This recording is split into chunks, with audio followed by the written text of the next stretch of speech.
Hola, soy Escapocón y este es el 12º y último episodio del desafío de los 12 juegos.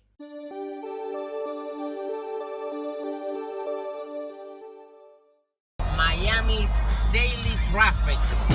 Coño, me cago en la pinga, Hotline Miami es otro juego del desafío con el que creo que muchos estaréis familiarizados. Fue desarrollado por el estudio sueco Denaton Games, que por ahora solamente han hecho Hotline Miami y su secuela. Decir que este juego de acción de vista superior, inspirado por películas como Drive o la filmografía de David Lynch, fue exitoso sería quedarse corto. Vendió y gustó lo suficiente para conseguir una secuela y un montón de ports. Se escribió una serie de cómics basada en él, es citado como la inspiración de muchos otros indies y no tan indies, y es el juego que catapultó a la fama a la distribuidora Devolver Digital, que ha financiado demasiados juegos como para que los pueda listar todos aquí. Sin duda estamos ante uno de los grandes, pero ¿qué es lo que hace que Hotline Miami sea tan especial? El juego comienza con nuestro protagonista, Jacket. Vale, realmente no se llama así. De hecho, prácticamente ningún personaje tiene nombre en el juego, pero debido a que los nombres dados por los fans fueron adoptados por los creadores, los usaré en esta reseña. Jacket se despierta en un lugar misterioso donde hay 3 tipos con máscaras de animales. Nuestro protagonista parece tener amnesia y son estos tipos los que le intentan recordar quién es y, más importante, lo que hizo. Debido a esto, el resto del juego es un flashback que empieza con Jacket recibiendo un paquete anónimo en su piso, que solamente contiene una máscara de pollo y unas instrucciones que le indican que tiene que hacer caso a las misiones que le lleguen mediante mensajes por el teléfono, o si no, habrá consecuencias. ¿Qué son esas misiones? Por mucho que el juego te diga que necesitan una canguro para cuidar de unos niños, o a un electricista para encargarse de un corte eléctrico, tienes que matar a gente, específicamente a los miembros de la mafia rusa de Miami. El juego está dividido en capítulos que están distribuidos en partes, y la idea es que después de recibir las instrucciones por teléfono, te montas en tu coche y llegas al punto de destino donde tendrás que realizar una misión. Casi siempre lo que tienes que hacer es simplemente matar a todos los que están ahí, pero también hay casos donde tendrás que realizar algún otro tipo de objetivo secundario, como rescatar a una mujer que estaba ofreciendo servicios a un mafioso, y acaba volviéndose la novia de Jacket, o recuperar un maletín con contenidos desconocidos. Me pregunto si este último objetivo se habrá inspirado en cierta película noventera, pero para poder completar estas misiones hay que establecer cómo funciona el gameplay. A simple vista, Hotline Miami parece tu típico juego de acción del subgénero Twin Stick Shooter. Ya sabéis, esos juegos donde un stick es para moverse y el otro para disparar, o usas el ratón y el teclado si estás en PC. Y los controles claramente se asemejan a esos juegos, ya que puedes moverte, apuntar con el ratón y disparar con el clic izquierdo, o golpear si no tienes arma o tienes una de cuerpo a cuerpo. Con el derecho puedes coger armas del suelo o tirar la que tengas equipada, lo cual aturde a los enemigos si les das, con la excepción de los cuchillos arrojadizos, que hacen lo que uno espera que haga un cuchillo arrojadizo.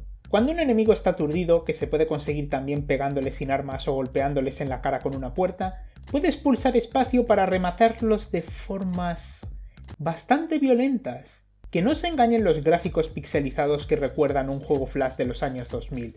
Hotline Miami es bastante brutal. Esperemos que nunca tenga un remaster HD. Lo que tiene de especial Hotline Miami es que todo te mata de un toque. Todas las armas, todos los enemigos, todas las trampas de los niveles. Eres tan frágil como el héroe de un juego de la NES.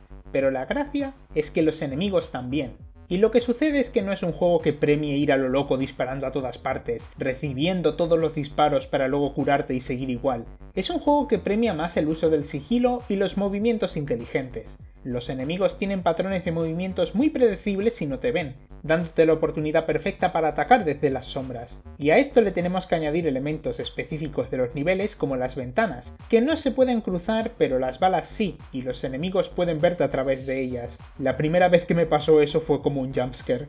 También hay algunas ventanas por las que te puedes salir y moverte por fuera del edificio, aunque es una mecánica que se usa bien poco para ser un juego con tanto énfasis en el sigilo.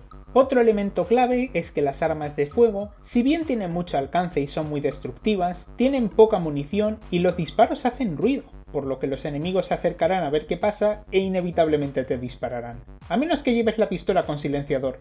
Es por eso que prefiero usar las armas de cuerpo a cuerpo, como el bate de béisbol, el palo de golf y el taco de billar. ¿Cuenta Hotline Miami como un juego de deportes? aunque más adelante habrá más enemigos con armas de fuego y es cuando empezarás a usar más la tecla Maius, que te permite apuntar desde lejos y ver más del mapa en sí. Es muy satisfactorio el ponerse en una posición específica, apuntar a alguien que está a 2 habitaciones de distancia y ¡BOOM! Ni se ha enterado. En algunos puntos este juego es más de estrategia que un shooter, y me encanta.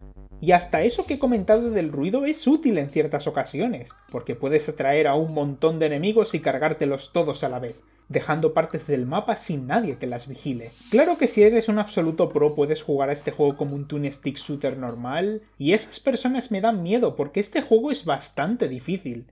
Pese a su dificultad, la estructura del juego hace que no me importe tanto que la mitad de mi gameplay sea mi personaje muriendo. Siempre digo que no me importa que un juego sea increíblemente difícil si hay checkpoints muy habituales, y es exactamente lo que hace Hotline Miami. Cada nivel ocurre en un edificio que está generalmente dividido en plantas que irás subiendo en cuanto ya no haya más enemigos, aunque hay excepciones como niveles en los que la primera sala servirá como un punto de encuentro entre varias salas que podrás hacer en el orden que prefieras. Cada vez que entras en una nueva sala, si mueres, empiezas desde ahí. Si bien al final del juego hay áreas que cuestan un montón o tienen a 1 o 2 enemigos que son particularmente difíciles de matar y da rabia hacerlo todo perfecto para que te maten justo al final y tengas que volver a empezar, al menos no empiezas el nivel desde el principio. Y como generalmente los enemigos suelen tener como una forma rápida y efectiva de encargarte de ellos, que deberás averiguar, cada intento te costará mucho menos y es muy satisfactorio ver cómo cada vez lo vas haciendo mejor y con más velocidad. Lo único es que me hubiera gustado que estuviera la opción de volver atrás en ciertas ocasiones, porque entrar en un área nueva con un arma sin munición es sentencia de muerte, por mucho que la puedas lanzar para aturdir a los enemigos o engañarles para que cojan un arma inútil y ya no la puedan soltar. También creo que ayuda la música,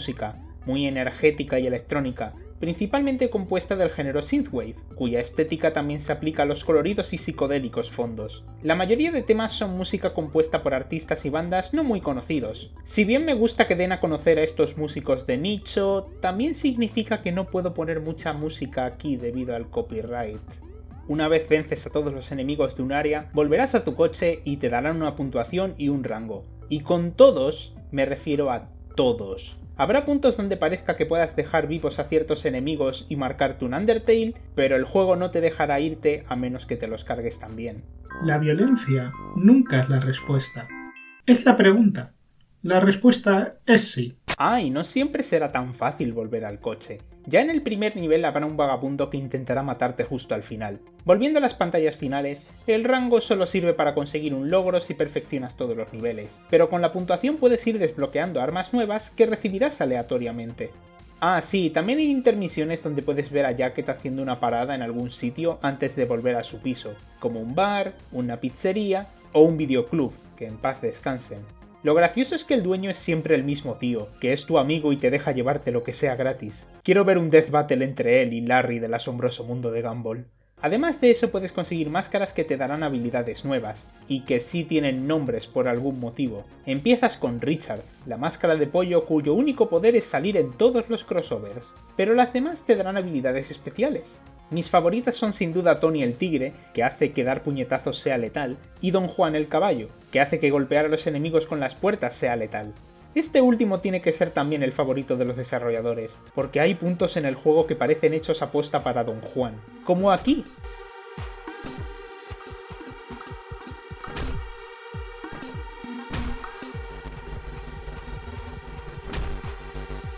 Pero hay máscaras de todo tipo y fijo que cada jugador tiene su favorita. Graham el conejo te hace ir más rápido, Dennis el lobo te da un cuchillo al principio, Aubrey el cerdo... un asesino con máscara de cerdo. ¿De qué me suena eso? ¡Amo! ¿Dejaste ya la bomba aquí? Supongo que sí. Y Ted el perro hace que los perros no te ataquen, lo cual es bueno porque son enemigos que si llevas cualquier otra máscara se lanzarán hacia ti a toda velocidad para comerte vivo, a menos que les pegues o les dispares. Qué irónico es saber esto teniendo en cuenta que John Wick le haré un homenaje en una de sus películas. Aunque si hay un enemigo peor que los perros, son los gordos. No solamente son inmunes a cualquier cosa que no sea un arma de fuego, sino que encima resisten un montón de disparos a menos que uses las escopetas, que son las armas con menos munición de todas. Dice mucho que la primera vez que te encuentras con uno de estos tipos, te lo presentan como si fuera un jefe. Sí, el juego tiene jefes, que por lo general son aceptables aunque nada del otro mundo. La mayoría son enemigos normales que requieren algo más de estrategia, como este motorista que te lanzará un cuchillo y debes atacarle cuando va a recogerlo. Pero el peor de todos es el coche. Además de ser una horda de enemigos que incluyen mafiosos armados y los gordos previamente mencionados, te tirarán cócteles de molotov que dejan el suelo en llamas. No solo te pueden dejar encerrados en habitaciones, sino que encima se supone que el fuego también hace daño a los enemigos, pero es casi como si no. Y ese creo que es el mayor problema de Hotline Miami, y es que el tema de las físicas es bastante mejorable.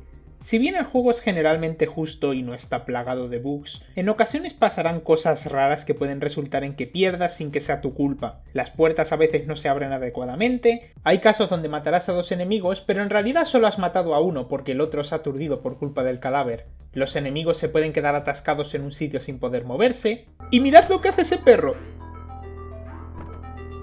No me gustó tampoco la mecánica de usar escudos humanos, que te permite ir más rápido y resistir un tiro más. No solo es este un juego donde rara vez un enemigo te pegará un solo tiro, no solo es muy lento el deshacerse de un escudo humano si ya no lo quieres usar, sino que aún no sé cómo puedes usar un escudo humano. Todas las veces lo he hecho sin querer. Puedo entender por qué quitaron esta mecánica en la secuela directamente, una decisión que me alegra tanto que ya me han dado ganas de probarla. Ponedlo en la caja, venderéis millones de copias solo con eso. Otro elemento algo conflictivo para mí es el tema de la historia, y es aquí cuando entraré en territorio spoilers, por lo que saltad este tiempo si queréis descubrir la historia por vosotros mismos, aunque os advierto, es muy rara. Poco después de la misión que termina con el jefe del coche, Jacket llega a su piso donde vuelve a encontrarse con el tipo de la máscara de pollo, que le dice que se vaya a dormir en la cama de un hospital. Aquí Jacket despierta y se revela que el juego no era más que un sueño que estaba teniendo mientras estaba en coma. Y esos tipos enmascarados no eran otros criminales como él, eran todo parte de su conciencia. Lo cual explica por qué le hacen preguntas como ¿te gusta herir a otras personas? Y a ver, yo soy la primera persona que odia este tipo de finales. Es todo un sueño, es toda una obra de teatro. Si me vienes al final con la explicación de que nada de lo que ha pasado hasta ahora fue real, me arruinas toda la historia. Pero afortunadamente en Hotline Miami es más bien que todo esto pasó, solo que no exactamente. El hecho de que esté en un coma explica varios detalles como que de vez en cuando haya estática de televisión para eliminar parte de los escenarios en los últimos niveles, casi como si Jacket estuviera haciendo memoria justo en ese momento, o que el tío de todas las tiendas sea el mismo, ya que seguramente fue amable con Jacket una sola vez, pero no se acuerda de cuándo. Y vamos, rescatas a una mujer e inmediatamente se vuelve tu novia, menuda película te has montado. Ya no es tanto una aventura que Jacket está soñando como todas esas estúpidas teorías del coma, sino más bien recuerdos borrosos y hasta cierto punto glorificados de cosas que pasaron realmente. No muy distinto a lo que comenté sobre el mundo de los sueños en Omori, y creo que esta será la última vez que alguien compare estos dos juegos. Y además, después de esto quedan algunos niveles que indudablemente son reales, como uno puramente de sigilo en el que Jacket debe escapar del hospital, donde tu mayor enemigo serán los controles porque te está dando una embolia, uno donde debes atacar la comisaría de la policía para rescatar a un preso que te diga dónde se esconde el líder de la mafia rusa, y finalmente acabar con dicho líder en un combate de jefe final, ya no porque te lo diga el teléfono, sino por pura venganza ya que mataron a tu novia. Aunque antes deberás acabar con su guardaespaldas y con sus... ¿tigres morados? Se supone que Jacket ya se despertó, ¿verdad? Pero siguiendo la tradición de este desafío hasta el final, después de los créditos quedan un par de capítulos extra con un gameplay muy distinto. Aunque esta vez genuinamente me gustó este postjuego.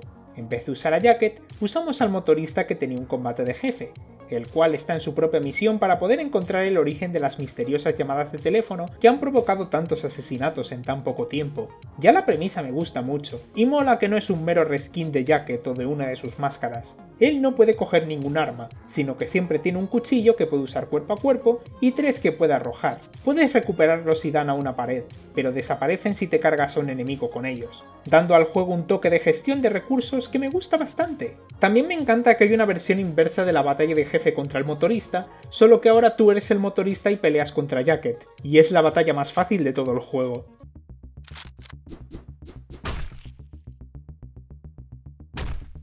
y una vez consigues la dirección de los responsables de aquellos mensajes, el motorista descubre que son un par de tíos que van vestidos como conserjes, y que de hecho salen haciendo su trabajo en niveles anteriores. Cuando les preguntas que por qué han estado haciendo esto, te dicen que se aburrían, y que no busques más explicaciones. Como diría el logro que recibes tras esta escena, ¿ya está? Han causado miles de asesinatos, ya no solo de mafiosos, sino también de gente corriente que mandaron a misiones peligrosas, ya que se implica que Jacket no es el único. ¿Y todo por aburrimiento? Aquí es cuando hay que hablar del verdadero final secreto. En el nivel donde te encuentras a estos tipos, hay un ordenador donde hay que poner un código secreto, no de la Game Boy Advance, el cual se consigue si encuentras letras en los niveles para formar una frase. No, en serio, ¿por qué es esto una constante? Una vez formas esa frase, puedes repetir este nivel y los conserjes te explican su verdadera motivación detrás de los mensajes de teléfono.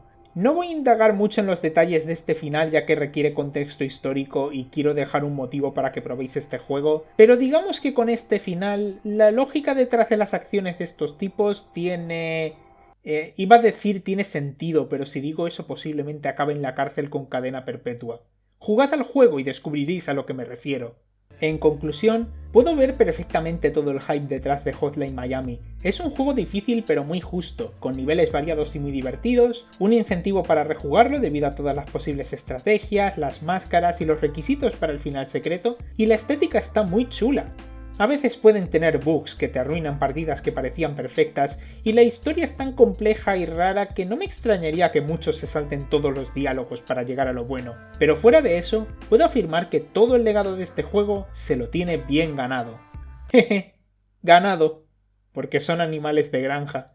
Traducir este chiste va a ser más difícil que conseguir el A+ en todos los niveles. Pues jamás pensé que diría esto, pero aquí acaba el desafío de los 12 juegos. Y debido a que este último vídeo ha caído en diciembre, qué mejor forma de acabar que con un villancico sobre el número 12.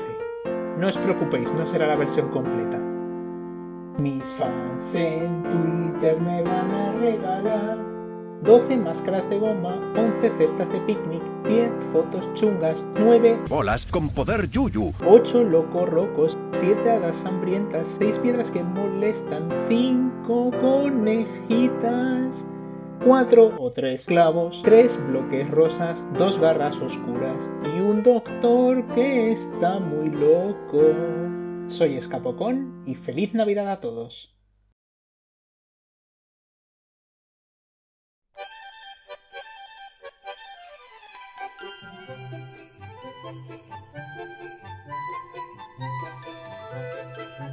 Y que Dios os bendiga a todos.